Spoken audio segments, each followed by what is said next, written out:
नमस्कार दोस्तों, मैं कृष्ण कुमार आप सभी का हमारे YouTube channel first sight education पे स्वागत करता हूं। साथियों, आज हमारी 2100 प्लस क्वेश्चन के महामंत्र की क्लास नंबर 9 होगी, जिसके अंदर हम 25 प्लस ऐसे इंपॉर्टेंट क्वेश्चन डिस्कस करेंगे जो कि आपके सीईटी के एग्जाम के लिए बहुत ही महत्वपूर्ण हैं।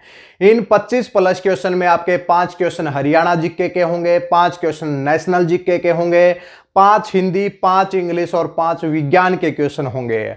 आपके एग्जाम के लिए ये क्लासेस बहुत ही महत्वपूर्ण है, क्योंकि केवल 30 से 35 मिनट में आपके इन क्लासेस के अंदर 5 सब्जेक्ट कवर हो जाते हैं। जैसे टोटल आपको सब्जेक्ट पढ़ने हैं 10 भाई, इसके अलावा क्या बच जाते हैं, कंप्यूटर आपका बच जाता है, रीजनिंग, इसके साथ में मैथ और हरियाणा और नेशनल करंट अफेयर, ये 5 सब्जेक्ट और बच जाते हैं।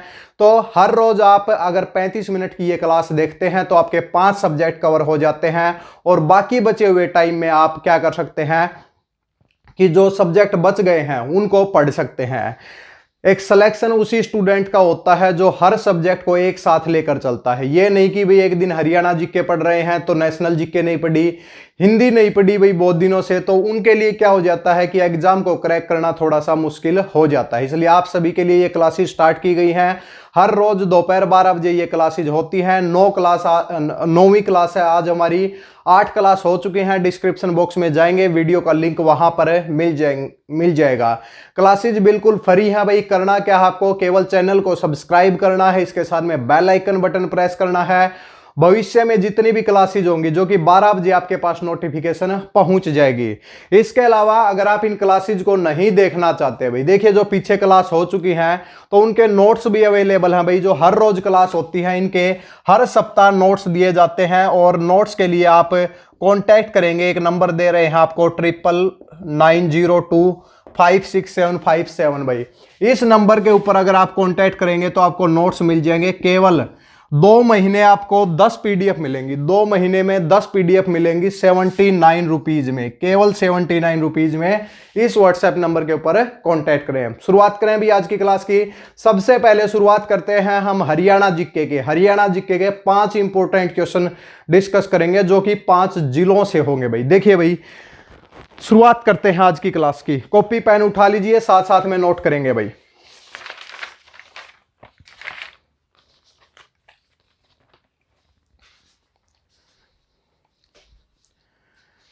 देखिए भाई, हरियाणा जीके का हमारा पहला क्वेश्चन है। जैसे कि हम 5 हरियाणा जीके के क्वेश्चन डिस्कस करेंगे, तो उसमें हमारा पहला क्वेश्चन है कि राज्य में सर्वाधिक ग्राम पंचायतों वाला जिला कौन सा है। हरियाणा का ऐसा कौन सा जिला है जिसके अंदर सबसे ज्यादा ग्राम पंचायतें हैं? तो कौन सा जिला हो जाएगा भाई? यमुनानगर। कौन सा हो जाएगा? यमुनानगर।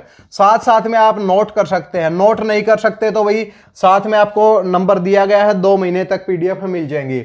यमुनानगर हरियाणा का ऐसा जिला है जहां पर सबसे ज्यादा ग्राम पंचायतें हैं, सबसे ज्यादा ग्राम पंचायतें हैं। और हाल ही में जो ग्राम पंचायतों के अंदर इजाफा हुआ है, बता रहे हैं कि भाई 106 नई ग्राम पंचायतें बनी हैं। तो उसके बाद 6212 थी, अब 6318 टोटल ग्राम पंचायतें हो गई हैं। तो ये हमारा क्वेश्चन नहीं है। फिलहाल यमुनानगर में क्या है? सबसे ज्यादा ग्राम पंचायत, सबसे ज्यादा ग्राम पंचायत भाई। इसके बाद एक क्वेश्चन फिर दिमाग के अंदर उठता है कि अगर सबसे ज्यादा अगर यमुनानगर में है तो सबसे कम कहां पे होंगी? तो क्या हो जाएगा? फरीदाबाद। फरीदाबाद में क्या है? सबसे कम ग्राम पंचायतें हैं भाई, सबसे कम ग्राम पंचायतें कहां पर हैं भाई? फरीदाबाद में। सबसे ज्यादा जनसंख्या कौन से जिले की है भाई? फरीदाबाद की। जनसंख्या घनत्व किसका सबसे ज्यादा है? फरीदाबाद का भाई। ठीक है भाई, तो ये क्वेश्चन हम आपको पढ़ा चुके हैं। अच्छा भाई, इससे रिलेटेड जब यमुनानगर की बात आई है तो 2 क्वेश्चन और देख लेते हैं भाई। पहला क्वेश्चन है, हरियाणा का चेरापूंजी किसे कहा जाता है? तो छछरौली भाई। यमुनानगर में एक जगह है भाई छछरौली, तो छछरौली को हरियाणा का चेरापूंजी कहा जाता है। हरियाणा में बौद्ध धर्म का केंद्र बिंदु कहां पर है? यानी कि बौद्ध धर्म का केंद्र बिंदु कहां पर है? तो एक जगह है भाई यमुनानगर में, शुद्ध है भाई। शुद्ध क्या है भाई? हरियाणा में बौद्ध धर्म का क्या है भाई? केंद्र है। बौद्ध धर्म का क्या है भाई केंद्र कहाँ पे है? शुद्ध में है भाई। कहाँ पर है? शुद्ध में है। अब कई स्टूडेंट कहेंगे कि बिल्कुल इजी क्वेश्चन है, कई कहेंगे मुश्किल है। देखिए भाई, कोई भी एग्जाम होता है उसके अंदर 60 से 70% आपका लेवल है वो इजी रहता है, लेकिन मुश्किल कब आता है कि जब आप एक सब्जेक्ट को पढ़ लेते हैं, दूसरे को नहीं पढ़ते, तो दूसरा सब्जेक्ट अपने आप मुश्किल लगने लग जाता है कि पेपर बहुत ही मुश्किल था। सभी सब्जेक्ट को एक साथ लेकर चलेंगे तो कोई भी इतने ज्यादा हार्ड लेवल के क्वेश्चन कभी भी नहीं पूछता भाई। आजकल आप हरियाणा जीके का लेवल देख रहे हैं, बिल्कुल इजी इजी क्वेश्चन पूछता है, लेकिन क्या करता है कि हर सब्जेक्ट से क्वेश्चन पूछता है। आप क्या करते हैं, 2 सब्जेक्ट को तो बहुत अच्छे से हरियाणा जीके पढ़ लिया हमने, मैथ पढ़ लिया और इसके अलावा सब्जेक्ट छोड़ दिए, इसलिए आपको दिक्कत आती है। लगातार सभी सब्जेक्ट को पढ़ते रहें और थोड़े से इजी क्वेश्चन के साथ, पहले हम जैसे 9वीं क्लास है इजी क्वेश्चन के ऊपर चल रहे हैं, तो धीरे धीरे जो क्वेश्चन का लेवल बढ़ा दिया जाएगा और जब लास्ट तक जून तक क्लासेस पहुंचेंगी क्वेश्चन का लेवल बहुत हार्ड हो जाएगा भाई। ठीक है भाई, चलो भाई सेकंड क्वेश्चन की तरफ बढ़ते हैं। इसके बाद दूसरा हमारा क्वेश्चन है कि भाई KUK कुरुक्षेत्र विश्वविद्यालय की स्थापना कब हुई थी भाई? कुरुक्षेत्र विश्वविद्यालय की स्थापना, कुरुक्षेत्र विश्वविद्यालय की स्थापना कब हुई थी? और कुरुक्षेत्र विश्वविद्यालय किसके सपनों का शहर था भाई? ये सब आपको बताना है। कुरुक्षेत्र विश्वविद्यालय की स्थापना सन 1956 में होती है। कब होती है भाई? सन 1956 में इसकी स्थापना होती है और इसका जो उद्घाटन करने जाते हैं वो डॉक्टर राजेंद्र प्रसाद करने जाते हैं। कौन जाते हैं भाई? डॉक्टर राजेंद्र प्रसाद। डॉक्टर राजेंद्र प्रसाद इसका क्या करने जाते हैं? उद्घाटन करने जाते हैं। और पहली बार सन 1959 में इसमें क्लासेज स्टार्ट हुई थी और सबसे पहले संस्कृत की क्लासेज स्टार्ट हुई थी। सबसे पहले किसकी क्लास स्टार्ट हुई थी? संस्कृत की। तो 2 क्वेश्चन आपके हो गए। सबसे ज्यादा ग्राम पंचायत यमुनानगर में, सबसे कम फरीदाबाद में। और यमुनानगर को कहें कि हरियाणा का, छछरौली को हरियाणा का चेरापूंजी कहा जाता है और शुद्ध बौद्ध धर्म का केंद्र है। और शुद्ध है कहां पर भाई? यमुनानगर में। कुरुक्षेत्र विश्वविद्यालय की स्थापना सन 1956 में डॉक्टर राजेंद्र प्रसाद के द्वारा की गई थी और 1959 में पहली बार इसके अंदर संस्कृत की क्लासेज को स्टार्ट किया गया था। एक बार जल्दी से इसका स्क्रीनशॉट ले, फिर तीसरे क्वेश्चन की तरफ बढ़ते हैं।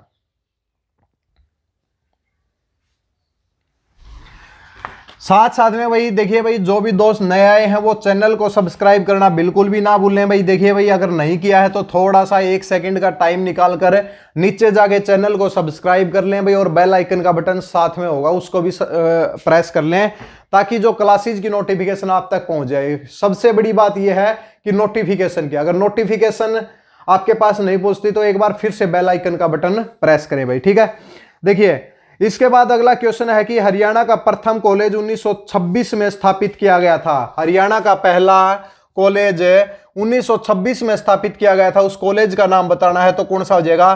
पंडित नेकीराम कॉलेज भाई। पंडित नेकीराम कॉलेज सबसे पहली बात कहां पर है भाई? कहां पर है भाई? तो रोहतक के अंदर है। कहां पर है भाई? रोहतक के अंदर। अच्छा, इसकी स्थापना कब हुई थी? सन 1926 में। सन 1926 में इसकी स्थापना होती है। ठीक है भाई, पंडित नेकीराम कॉलेज। तो रोहतक से क्वेश्चन है, तो रोहतक से एक क्वेश्चन पूछ लेते हैं। तिलियार झील, तिलियार झील कहां पर है? तो क्या बताना है भाई आपको? रोहतक बताना है। क्या बताना है भाई? रोहतक बताना है। तिलियार झील कहां पर है? रोहतक के अंदर है। इसके बाद अगले क्वेश्चन की तरफ बढ़ते हैं। क्वेश्चन यह है कि हरियाणा में सबसे बड़ा पशुओं का मेला कहां पर लगता है? बताइए भाई जल्दी से कमेंट सेक्शन में। हरियाणा में सबसे बड़ा पशुओं का मेला कहां पर लगता है? कहीं झज्जर में तो नहीं लगता और झज्जर के कहीं जहाजगढ़ में तो नहीं है, कहीं ऐसा तो नहीं है। बिल्कुल ऐसा ही है कि हरियाणा में पशुओं का जो सबसे बड़ा मेला जहाजगढ़ यानी कि झज्जर के अंदर लगता है। किसके अंदर भाई लगता है भाई? झज्जर के अंदर लगता है। जब झज्जर की बात हुई है तो एक क्वेश्चन हम भी बता देते हैं कि हरियाणा का प्रवेश द्वार, हरियाणा का प्रवेश द्वार किसे कहते हैं भाई? कौन सा है प्रवेश द्वार? तो हरियाणा का जो प्रवेश द्वार है उसको हम बोलते हैं बहादुरगढ़। और बहादुरगढ़ कहां पर है? तो बहादुरगढ़ झज्जर के अंदर ही है। बहादुरगढ़ को क्या कहते हैं? हरियाणा का प्रवेश द्वार। हरियाणा का प्रवेश द्वार किसे कहते हैं? तो हम कहेंगे कि भाई बहादुरगढ़ को कहते हैं। किसको कहते हैं भाई? बहादुरगढ़ को। सबसे बड़ा पशुओं का मेला, सबसे बड़ा पशुओं का मेला कहां पर लगता है? तो क्या हो जाएगा? ये तो भाई बिल्कुल वैसे हो गया, पशुओं का मेला कहां पर लगता है? तो हो जाएगा हमारा जहाजगढ़ झज्जर में। पंडित नेकीराम कॉलेज की स्थापना कब हुई? 1926 में। और ये कहां पर है? तो रोहतक के अंदर है। कहां पर है भाई? रोहतक के अंदर है। इसके बाद अगला क्वेश्चन हमारा है, उससे पहले एक बार इसका, क्योंकि हमारा जो बोर्ड है वो भर गया है भाई, अब इसका एक जल्दी से स्क्रीनशॉट ले सकते हैं ताकि आपको क्लासेज का ये लगता रहे हर रोज कि क्लास के अंदर क्या क्या क्वेश्चन कराए गए हैं। लो भाई एक बार जल्दी से स्क्रीनशॉट।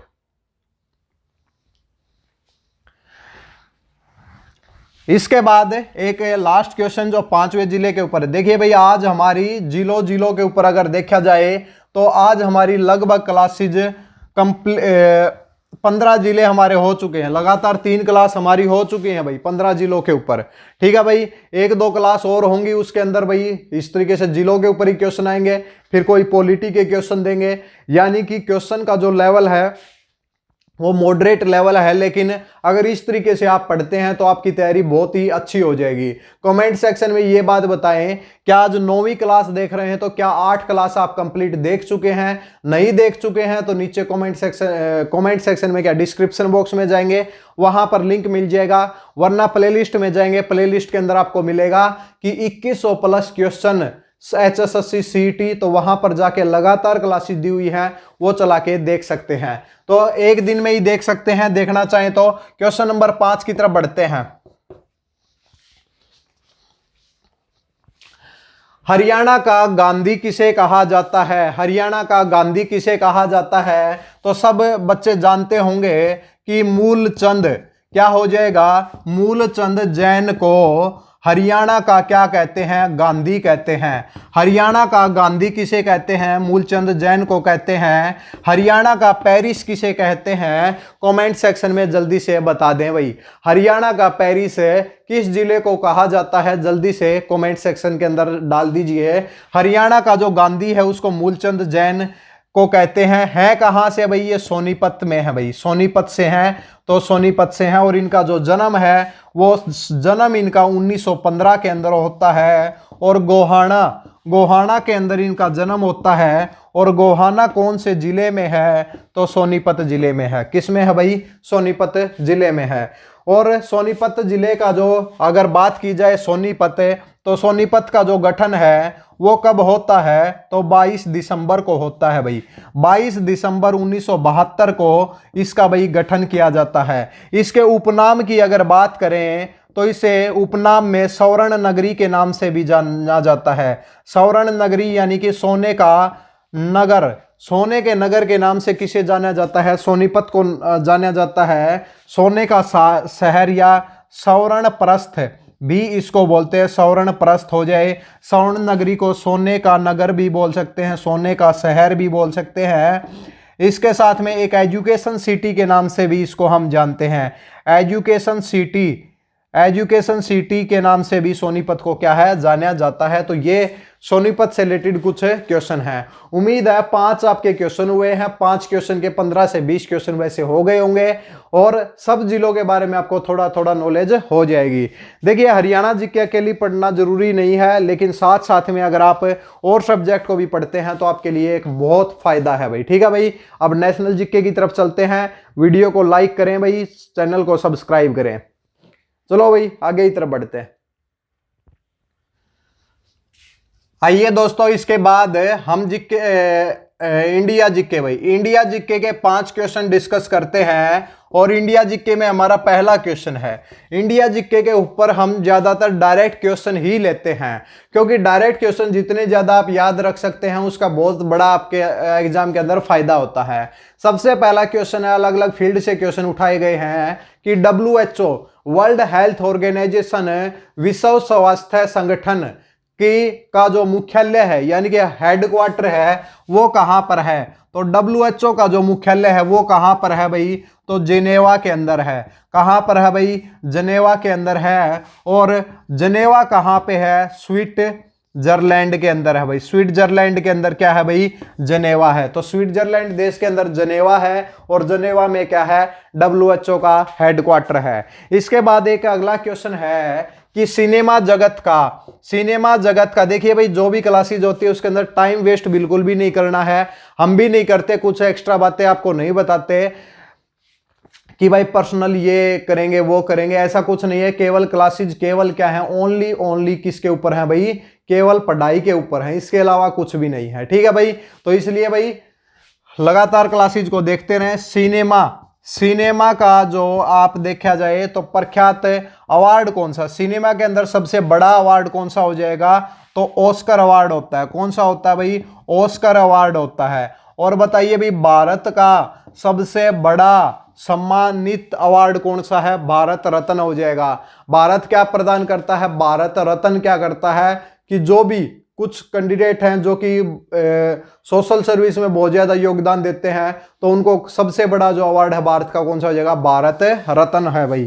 ठीक है भाई, ऑस्कर अवार्ड हो जाएगा। इसके बाद तीसरा क्वेश्चन है कि भारत की पहली महिला जिसने ओलंपिक मेडल जीता, सबसे पहले ओलंपिक मेडल जीतने वाली महिला का आपको नाम बताना है, लेकिन नाम हो जाएगा कर्णम मल्लेश्वरी। क्या हो जाएगा? कर्णम मल्लेश्वरी क्या हो जाएगा? नाम हो जाएगा भाई। ठीक है भाई, भारत की पहली महिला जिसने क्या किया है? ओलंपिक्स का अवार्ड जीता है, ओलंपिक्स अवार्ड, तो वो कौन हो जाएंगी? कर्णम मल्लेश्वरी। वेट लिफ्टिंग के अंदर वही इनका नाम है। इसके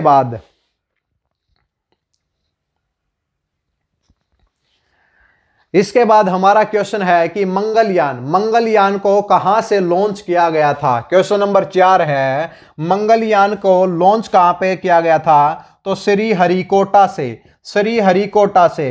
पेपर में प्रश्न पूछा जाएगा कि श्रीहरिकोटा जहां से मंगलयान को लॉन्च किया गया था, कौन से राज्य के अंतर्गत आता है? तो आंध्र प्रदेश भाई।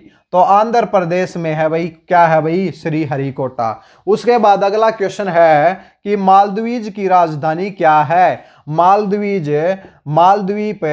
की राजधानी क्या है? तो मालदीव की राजधानी क्या है भाई? मेल है।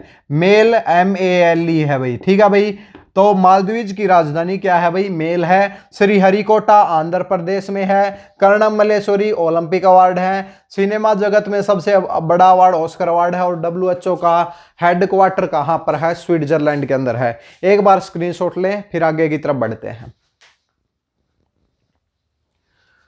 आइए दोस्तों, इसके बाद हम डिस्कस करते हैं 5 विज्ञान के क्वेश्चन सबसे बाद में हम डिस्कस करते थे, लेकिन आज तीसरे नंबर के ऊपर विज्ञान को हम रख रहे हैं। ठीक है भाई, और विज्ञान के क्वेश्चन भी ऐसे हैं। देखिए आजकल जो हम क्वेश्चन पिछली 2-3 क्लासेस से जो लेकर आ रहे हैं, बिल्कुल बेसिक से, कई बार क्वेश्चन इतने इजी होते हैं लेकिन गलत हो जाते हैं, तो फिर उस क्वेश्चन का भी क्या फायदा भाई? जब क्वेश्चन इजी है और गलत भी हो जाए तो आपके लिए तो वो नुकसानदायक है। इसलिए बिल्कुल बेसिक क्वेश्चन लेके आ रहे हैं। और जब एडवांस क्वेश्चन की बात आएगी तो एडवांस क्वेश्चन हम ले आएंगे। तो इसलिए भाई बिल्कुल बेस से हम स्टार्ट किया है। कुछ क्लासेस के अंदर एडवांस क्वेश्चन स्टार्टिंग में एडवांस दिए, फिर हम बेसिक दे रहे हैं और फिर हम एडवांस क्वेश्चन देंगे। तो ये क्वेश्चन है जो कि एसिड बेस के हमने आपको क्वेश्चन करा दिए, अम्ल अक्षार के करा दिए, बिल्कुल जर्नल क्वेश्चन आपके लिए लेकर आते हैं। पहला क्वेश्चन है भाई कि हवा में ध्वनि की गति क्या होती है? The velocity of the sound in the air, velocity of the sound in the air, या फिर हवा में ध्वनि की गति कितनी होती है, यानी कि हवा के अंदर ध्वनि 1 सेकंड में कितनी दूरी तय करती है, यह आपको बताना है। तो ये आ जाएगा 331 मीटर पर सेकंड, यानी कि 1 सेकंड में ध्वनि मतलब साउंड, ध्वनि का जो वेग है वो क्या है भाई? 331 मीटर पर सेकंड। कई जगह 332 भी मिल जाएगा भाई, लेकिन कोई गलत नहीं है, दोनों में 331 व 32 है, दोनों ही ठीक हो जाएंगे। ठीक है भाई, इसके बाद बिल्कुल इजी क्वेश्चन है। इसके बाद एक नॉर्मल क्वेश्चन है कि जब हम घरों में जो हीटर होते हैं, तो हीटर के अंदर कौन से तार का हम यूज करते हैं, हीटर का जो तार है उसका वो कौन सा तार यूज करते हैं? तो निक्रोम का यूज करते हैं भाई। जो हीटर का तार है वो किससे बना होता है भाई? तो हीटर का तार किससे बना होता है भाई? निक्रोम धातु से बना होता है। किससे बना होता है भाई? निक्रोम धातु से बनाया होता है। ऐसे क्वेश्चन पेपर में जब आ जाते हैं तो मुश्किल हो जाता है कि भाई हम कहेंगे प्लेटिनम का भी हम लगाएंगे, हम कहेंगे लोहे का हम लगाएंगे, कोई कहेगा कि सिल्वर का होता है, लेकिन क्या है कि वहां पे कंफ्यूजन ना हो इसलिए ये क्वेश्चन को कराया गया है। हीटर के तार में कौन सी धातु यूज होती है? निक्रोम यूज होती है। और ध्वनि का वेग कितना होता है? 331 मीटर पर सेकंड होता है। तीसरा क्वेश्चन हमारा है कि जल का घनत्व, जल का घनत्व सबसे ज्यादा कितने डिग्री सेल्सियस के ऊपर होता है? किस टेम्परेचर के ऊपर, किस टेम्परेचर के ऊपर जल का घनत्व सबसे ज्यादा होता है? यानी कि वाटर की जो डेंसिटी है सबसे ज्यादा किस टेम्परेचर के ऊपर होती है? तो किसके ऊपर होती है तो बता देते हैं भाई, 4 डिग्री सेल्सियस। 4 डिग्री सेल्सियस के ऊपर वाटर की जो डेंसिटी है यानी कि जो जल का घनत्व है वो क्या होता है भाई? मैक्सिमम होता है। क्या होता है भाई? मैक्सिमम होता है। और केल्विन के अंदर अगर ऑप्शन में सेल्सियस ना दे, केल्विन दे दे तो 4 273 में 4 ऐड करेंगे तो 277 केल्विन के ऊपर भाई, 277 केल्विन के ऊपर क्या होता है? वाटर की जो डेंसिटी क्या होती है? मैक्सिमम होती है। ये हमारा थर्ड क्वेश्चन है। इसके बाद अगला क्वेश्चन है कि विटामिन ए का मुख्य स्रोत क्या है? हमने बताया था कि विटामिन ए का जो सबसे बड़ा स्रोत है वो है भाई गाजर यानी कि कैरेट भाई। तो विटामिन ए का जो सबसे बड़ा स्रोत पूछा गया है तो विटामिन ए का मुख्य स्रोत क्या है? गाजर है भाई। क्या है भाई? गाजर यानी कि कैरेट विटामिन ए का स्रोत है। 4 क्वेश्चन हुए, जल्दी से एक स्क्रीनशॉट ले, फिर 4 क्वेश्चन और डिस्कस करते हैं। 8 क्वेश्चन साइंस के लेकर आए हैं भाई।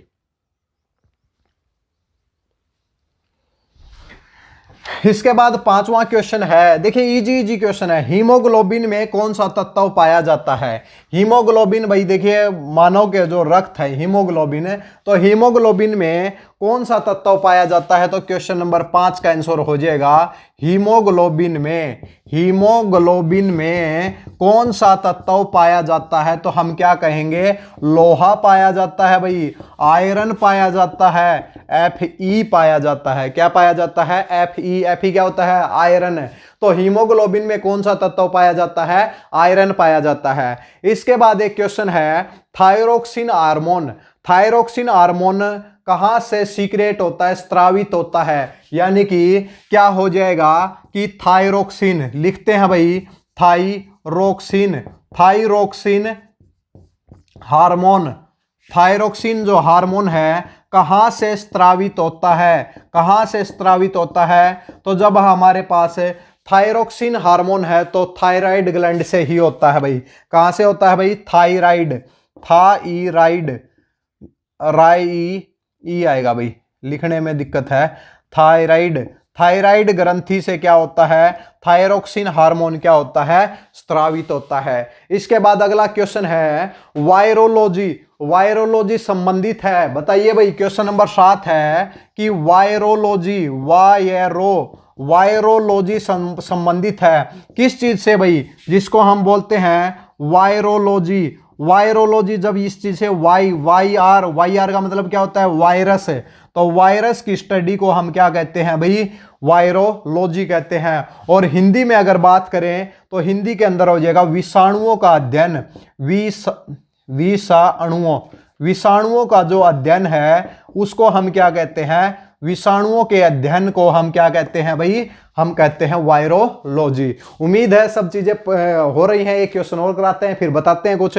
विटामिन सी का मुख्य स्रोत क्या है? विटामिन ए का मुख्य स्रोत क्या है भाई? गाजर। विटामिन सी का जो मुख्य स्रोत है वो क्या हो जाएगा? विटामिन सी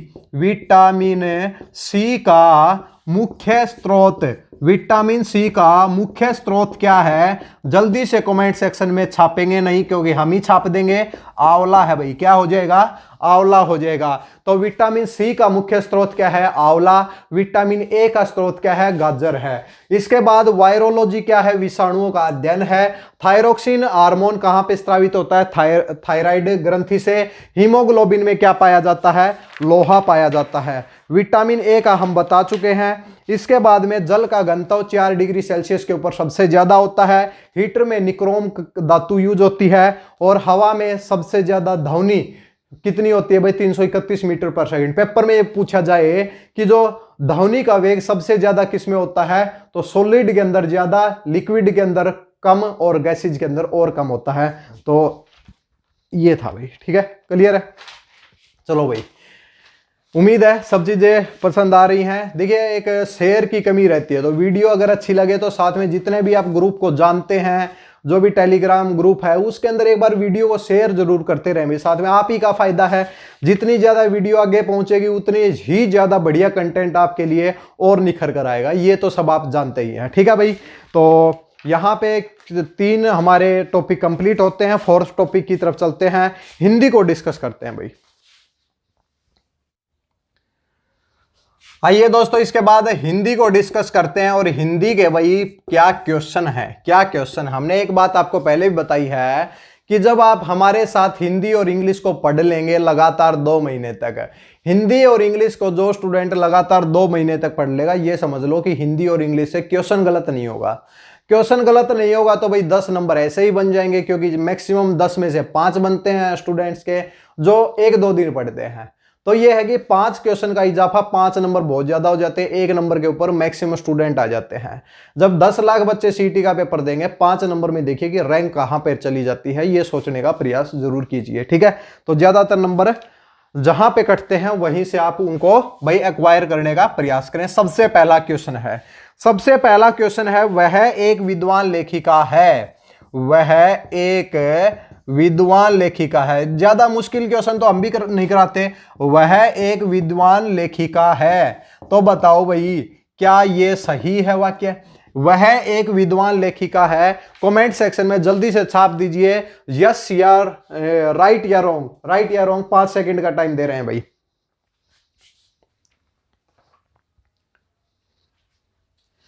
वह एक विद्वान लेखिका है। अच्छा भाई, लेखिका क्या है, लेखक है या लेखिका? तो लेखिका है। और लेखिका क्या है भाई, स्त्रीलिंग है। तो स्त्रीलिंग के लिए जो भी विद्वान है, तो विद्वान का स्त्रीलिंग शब्द क्या होता है, याद करो भाई, कल की क्लास में हमने बताया था कि विद्वान का जो स्त्रीलिंग शब्द क्या हो जाता है, विदुषी हो जाता है। क्या हो जाता है, विदुषी। तो वह एक विदुषी लेखिका है, विदुषी यहां पर आएगा। लेकिन दिखने में अजीब लगता है कि हम तो हर रोज पढ़ते हैं कि विद्वान लेखिका है, लेकिन ग्रामेटिकली गलत है भाई। वो ग्रामेटिकली क्या है, गलत है। वह एक विदुषी लेखिका है। क्या है भाई, विदुषी लेखिका है, ये आपको याद रखना है, ठीक है। हो जाएगा। एक आपकी महान कृपा होगी, हम ये नहीं कहते भाई आपकी महान कृपा होगी, कृपा होगी, आपकी महान कृपा होगी। तो यहां महान की जगह कृपा स्त्रीलिंग हो जाएगा। तो आपकी महान कृपा होगी, अगर स्त्रीलिंग के लिए वर्ड यूज करेंगे तो महती हो जाएगा। या फिर इस सेंटेंस को आप छोड़ दीजिए, महान का जो विलोम शब्द क्या होता है, विलोम नहीं भाई, स्त्रीलिंग शब्द क्या होता है, महती। क्या होता है भाई, महती होता है। इसके बाद दूसरे क्वेश्चन की तरफ बढ़ते हैं भाई। दूसरा क्वेश्चन है कि बाग में अनेकों वृक्ष हैं, बाग में अनेकों वृक्ष हैं भाई, बाग में अनेकों वृक्ष हैं। तो इसका भाई शुद्ध क्या होगा, वृक्ष हैं, ठीक है भाई। अनेकों, अनेकों तो कोई वर्ड ही नहीं होता, अनेक होता है भाई, अनेक। बाग में अनेक वृक्ष हैं तो अनेक आ जाएगा, ये गलत है भाई और ये सही है, ठीक है। हो जाएगा हिंदी का। तीसरा क्वेश्चन है कि भाई का पर्यायवाची शब्द क्या होगा। पहले चंचल का विलोम शब्द बताओ भाई, पहले तो चंचल का विलोम शब्द बताओ भाई। चंचल यानी कि भाई जो घूमता रहता है, एक्टिव, एक्टिव होता है, ठीक है, घूमता रहता है, वो चंचल हो जाएगा। और चंचल यानी कि जो अपने स्थान से ना डिगे, शिथिर। तो चंचल का जो विलोम शब्द है वो क्या हो जाएगा, शिथिर हो जाएगा। क्या हो जाएगा, शिथिर। ये तो थोड़े से इजी क्वेश्चन हमने आपको करा दिए। अब आ जाओ भाई संधि के ऊपर, संधि का क्वेश्चन डिस्कस करते हैं। एक स्क्रीनशॉट ले लें जल्दी से इसका। देखिए संधि का जो आज हम लेके आए हैं भाई, देखिए स्वर संधि का 5वां टाइप हम करा चुके हैं आपको। गुण संधि भी करा चुके हैं, यण संधि भी करा चुके हैं, वृद्धि संधि भी करा चुके हैं, दीर्घ संधि भी करा चुके हैं। 4 संधि हमने करा दी, एक संधि बचती है 5वीं, और उसी का एक 4th क्वेश्चन हम लेके आए हैं कि बताओ भाई नायक में, नायक में कौन सी संधि है। सबसे पहले मुझे ये बात बताएंगे नायक का संधि विच्छेद क्या होगा, तो ये हो जाएगा नई प्लस का। अब ये भाई याद कैसे रहेगा, ये भाई किताब उठा के देखोगे ना हिंदी तब आएगा, ठीक है। नायक का क्या होता है, नई प्लस का 1। तो क्या हो रहा है भाई इसके अंदर, देखिए भाई ए का आई है भाई, आई प्लस ए को मिलकर क्या बनता है, न तो है ही लेकिन ए ये क्या बनता है, ए तो ये हो गया और ये, तो इसको क्या बनता है भाई, आए बनता है। क्या बनता है भाई, आए बनता है। तो ये जो आए बन रहा है तो ऐसी संधि का क्या नाम है। तो एक याद रखो भाई हमारी बात, एक संधि है भाई अयादी संधि। कौन सी है, अयादी संधि। पांचवी संधि गुण संधि की पांचवा प्रकार है वो अयादी संधि है। अयादी संधि में क्या होता है, देखिए भाई, जब कभी भी ए या आई या फिर ओ या औ के बाद भिन्न स्वर आए, इसके साथ में क्या आ जाएगा, भिन्न स्वर आ जाए, तो क्या होता है, ए व आई का क्या बन जाता है, आए बन जाता है या फिर आए बन जाता है। ठीक है भाई।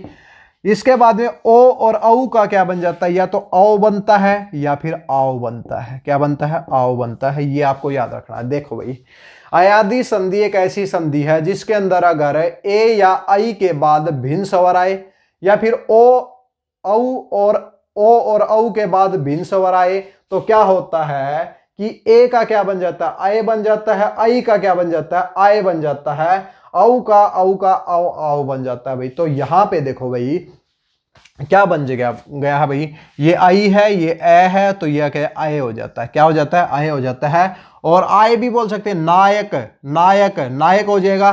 तो ऐसी संधि कौन सी संधि हो जाएगी इसके अंदर, तो संधि हो जाएगी अयादी संधि। कौन सी हो जाएगी, अयादी संधि हो जाएगी। ठीक है। एक एग्जांपल और दे देते हैं छोटा सा। बावुक को क्या बोलते हैं भाई, बावुक का संधि विच्छेद क्या होगा, बहु प्लस अक। क्या हुआ है भाई, औ के बाद ए आया है तो भिन्न स्वर आ गया भाई। औ के बाद अगर भिन्न स्वर आ जाता है तो औ का क्या बन जाता है, आओ, तो क्या हो जाएगा, बावुक। जैसे कि कै है तो कै हो जाएगा, बै है तो बै हो जाएगा, और औ का क्या बन जाएगा, आओ बन जाएगा, तो आओ बावुक। तो इसके अंदर क्या बन रहा है, आओ बन रहा है, तो ये क्या हो जाता है, बावुक हो जाता है। तो इसके अंदर संधि कौन सी है भाई, अयादी संधि है। स्वर संधि के 5 भेद हैं। स्वर संधि के 5 भेद है। वैसे संधि के कितने भेद हैं, संधि के 3 भेद हैं। स्वर संधि के जितने भी टाइप है 9 क्लासेज के अंदर कंप्लीट हो चुकी है स्वर संधि। व्यंजन संधि के क्वेश्चन लेके आएंगे और फिर हम विसर्ग संधि के क्वेश्चन लेके आएंगे। संधि समास इसी तरीके से कंप्लीट होते रहेंगे भाई, बोरियत नहीं आएगी भाई। ठीक है, एक स्क्रीनशॉट बनता है इसका। एक लास्ट क्वेश्चन हम लेके आए हैं भाई कि आपका हो जाएगा, बाई का पर्यायवाची शब्द क्या है। बाई को अग्रज बोलते हैं, बाई को अनुज भी बोलते हैं भाई। छोटे भाई को अनुज बोल दो, बड़े भाई को अग्रज बोल दो। लेकिन बाई का, केवल बाई का हमने पूछा है, तो बाई का क्या हो जाएगा, तो भाई को क्या बोलते हैं भाई, बाई का जो एक होता है अग्रज, क्या हो जाएगा, अग्रज। पर्यायवाची शब्द एक हो जाएगा अनुज भाई। एक तन्या भी होता होगा भाई, तात एक होता, तात भी बोलते हैं कई जगह भ्राता, अरे भाई अरे भाई है तू, इस तरीके से बोलते हैं। भ्रात्र भी बोलते हैं भाई। तो ये सब क्या है, बाई के क्या है कि पर्यायवाची, अग्रज, अनुज, तात, भ्राता, भ्रात्र, यानी कि ये क्या है भाई, इसके पर्यायवाची शब्द हैं। इसके बाद आपको बताना है कि माँ का पर्यायवाची शब्द क्या है। देखिए भाई, माँ को कई लोग बोलते हैं मम्मी बोलते हैं, तो कहीं ना कहीं पर नहीं है भाई। अगर हिंदी लैंग्वेज में बात करें तो भाई क्या है कि माँ का जो पर्यायवाची शब्द मम्मी नहीं है भाई, मम्मी कहीं नहीं दे रखा है, तो इसलिए मम्मी मत बोलिया करो। मम्मी ए भाई क्या है, ये वेस्टर्न कल्चर का वर्ड है। और मम्मी पिरामिड, आप समझ गए होंगे कि किस चीज का वर्ड है।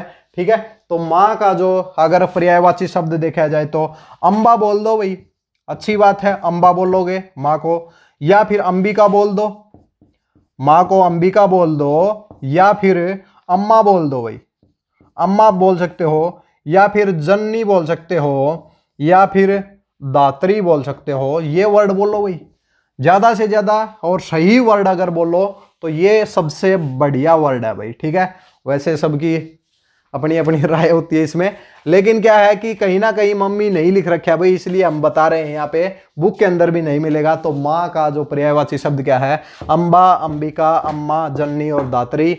और भाई का अग्रज, अनुज, तात, भ्राता और भ्रातर, ये क्या है भाई 5 क्वेश्चन हिंदी के हैं। एक बार इसका स्क्रीनशॉट लेंगे। एक इंग्लिश टॉपिक और रहता है, उसको और क्लियर करते हैं, उसके बाद कंप्लीट हो जाएगी क्लास। आइए दोस्तों, इसके बाद 5 भाई इंग्लिश के क्वेश्चन डिस्कस करेंगे और सब लिख दिए गए हैं भाई। देखिए सबसे पहला वर्ड हमारा एब्रोगेट। एब्रोगेट का मतलब क्या होता है भाई? एब्रोगेट का मतलब होता है किसी चीज को रद्द करना। किसी चीज को रद्द करने को हम क्या बोलते हैं? एब्रोगेट करना। और किसी का रिपील कर देते हैं। ये रिपील करने का भी मतलब क्या होता है? उस चीज को रद्द किया भाई हमने, ठीक है भाई। तो एक बात ये देखिए भाई, एब्रोगेट का जो सिनोनियम बताना है हमें, तो एब्रोगेट का मीनिंग सबसे पहले रद्द करना, सिनोनियम में एलिमिनेट करना, किसी चीज को एलिमिनेट कर देना भाई, रिपील कर देना, इरेडिकेट कर देना और अबोलिश कर देना, चारों क्या है इसके सिनोनियम है। तो बहुत अच्छा क्वेश्चन है, पेपर में कई बार पूछा जाता है। एब्रोगेट, एब्रोगेट से रिलेटेड कौन कौन से वर्ड हो जाएंगे? इरेडिकेट, अबोलिश, रिपील और एलिमिनेट हो जाएगा। इसके बाद एक क्वेश्चन पूछा जाता है एग्जेम्प्ट।